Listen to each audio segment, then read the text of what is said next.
Rolling. All right. Good evening, ladies and gentlemen. Welcome back to High Octane. That's the wrong show. It's a driver's life. All right. Take two. Welcome back to the driver's life. Mitch, go sit on those stairs. There's no stairs there. Go sit over there on the couch. Why? Because you're not in this. Oh, You're sitting on that couch because you didn't drive. Okay. Oh, Sean! That's fair. You drive the track, you can talk. You're right. Hey, Rob, you can come sit here. This is like musical chairs. Rob, don't sit there. Rob, sit here. I just said it once. Yep, The important. Watch your head. first aid, Island Raceway.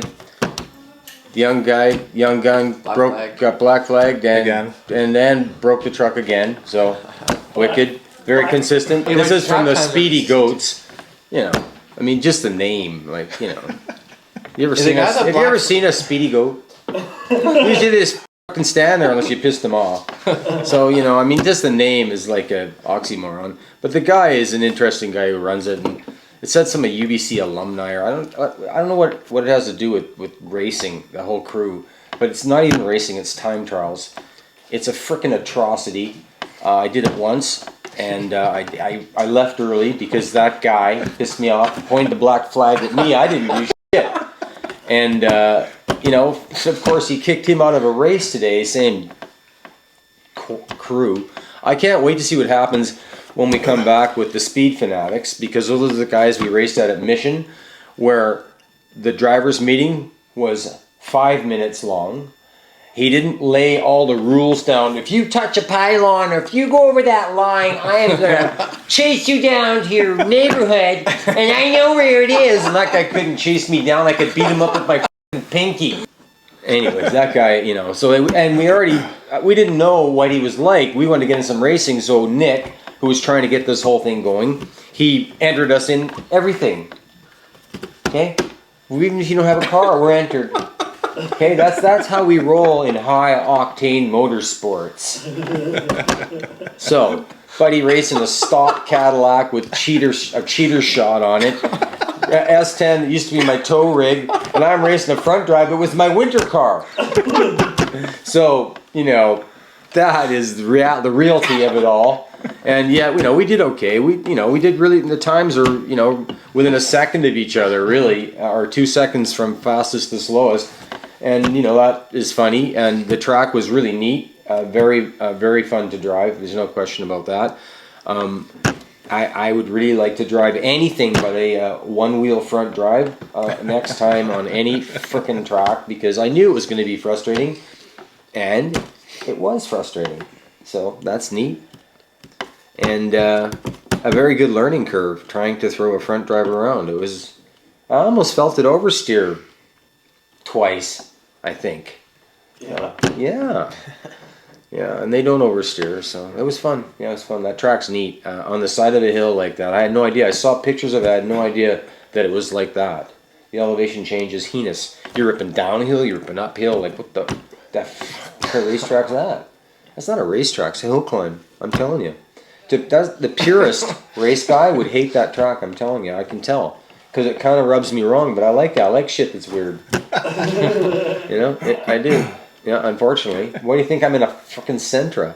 I had a better car. I could have brought the Starlet, but because my diff was open on the Starlet and I was doing 200-foot burnouts, I had that memory in my mind, and I was like, yeah, I can't drive that. So I'm going to drive this, which is worse. Idiot. Tell us how you really feel. It's more. Tell us how you really feel. It's really.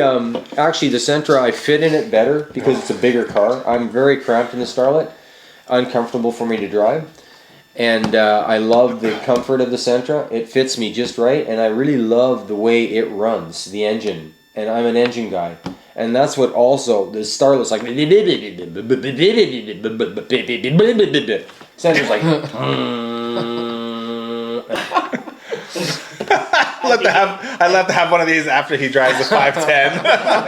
What the hell is that? With you and make a house song. What the hell is that? No, I'm not joking. It runs super inconsistently depending on the temperature, the barometric pressure. I don't know what it is, but it runs like, you know, and I don't like that. plus the TPS sticks, so it has high idle. Salt. It's really a pissy to drive. The Sentra, on the other hand, runs beautiful, but the chassis is disgusting. It has no power steering, so today I'm like, just fighting the hell out of. You get over here? Oh yeah. Okay, man. Just chill. You're on island time, man. It's island time, man. You don't go home right away, man. You stay a few days and chill, man. You know, you may have stuff to do in Vancouver. Also, their accent changes. Vancouver. You know, crazy over there, isn't it? Crazy over there, Vancouver. Over in the island, we like to chill, man. We chill, man. Look outside the goat and the bear and the monkey. Tell us about your day, Nick. Pretty frustrated trying to drive the truck and they're getting mad at me. Because it's a straight line truck. Sorry. Yeah, bringing a drag truck to a road race. You know, how's that going to work out? Actually, he put wider tires on it than the last time he raced it. He actually tried to turn it into more of a road racer. Plus, he put a spool in it, which is a locked up diff. And I was jealous of his spool today. All I kept thinking about today is I wish I had welded the diff up in the Sentra. Like that's pathetic. Okay. That's like spool envy bad. Yeah, pretty pathetic. She doesn't know what we're even talking about, spool envy. Mitch doesn't know what spool envy is. O-Dog barely knows what spool envy You know is. what spool envy is? Spool envy? That's when the turbo spools out. Nope. That's the way I see it. Nope. But I know that's not part of this case based on that. A spool is a really cheap sort of redneck fix to make a posi. So instead of having any sort of spider gears so the two wheels can go around the two different circumferences of a corner, the redneck just takes a piece of pipe, puts splines in both sides, and then puts the axles in the splines. And so that's a redneck diff. So where does the Lincoln Locker fall in that category? Same. It's redneck as fuck. It's the guy can't even afford. It's the guy who can't afford a spool. Okay. The Lincoln Locker is the guy who all he's got is a welding stick and a big heart. Okay.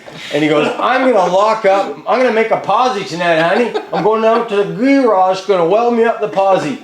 So he goes in there and he just takes a welding stick and goes. And just splatters pieces all over the crown gear and all over the pinion. Little piece of welding slag. With the car battery and jumper cables, right? Hopefully if he's MacGyver. And the whole thing is absolutely like evil to do to a differential. But we did that to my black sports car and it worked fantastically. Yeah. Nick got to drive it. Curve You know, hopping it, and dude, then just like he the truck. gets all the lockers. So now he gets the locker in the Chevy truck too, which is really a good thing. When you're racing, a spool is a fantastic thing because the difference between a limited slip and a locker when you're racing is small. But open wheel, like I've been dealing with each day, is absolutely horrendous when you have one tire. O-Dog has open wheel, but he has all-wheel drive, so he has a way better, thing going on through the turns than the stupid Sentra does. The Sentra being one tire front drive, it sucketh. Nice engine, but it sucketh hard. Okay? That's like medieval sucketh. Okay, before the King's English. I lost my phone on the track. Yes. And they talk shit about him. Yeah. The they SUV. talk Miatas. They talked shit about me too. The weren't they? gumbiest guys on the track. I mean, the Sentra almost could catch them. We're talking shit, okay? About a car that's About the car that three was like, seconds. not Three- even. You were not just that- like 1 second, Yeah. I think. It wasn't even 3 seconds. It was really close. That's And they're a talking- they're XT5. we had to pull in Best time because was we didn't 3 want to pass seconds, him. Oh. Okay, that's what they were saying. That crew is really something. That's because their warm-up lap, they go full out. on the warm-up that's lap. right. And I had them say that. I wish you had the camera there. They said that at the beginning of our little meeting. Is that they go full speed on the warm-up lap. Well, when you tell us who are rookie at their little game, we're not anymore. We're learning, but. When they tell us warm up, we think, oh, we're going to warm up. Yeah, but it doesn't even count. Why would you go hard on the first lap? Because Buddy gets away from you and you don't get to pass him. That's why. Because your timed event doesn't count if you pass someone on that lap. No, I know. No, but I mean, why do they take off then? Yeah, why would they go hard on the first lap when it's really no? Oh, they're trying to get away nothing. from you. That's true. We're not Yeah. supposed to chase them. The guy was not working the air. I don't don't know. wanna slow Obviously, down. I'm confused. See, listen, No, 'cause I they- come from road racing roots where all we did when the green flaggy come down, rippeth. Pass that f***er on the corner if you like. Anywhere you like. Anywhere you fit. Don't knock them off the track. Pass. That's f***ing road racing. And at the end, checker flag. First is first. Second is second. And third is third. This all shit I'll show you on your phone.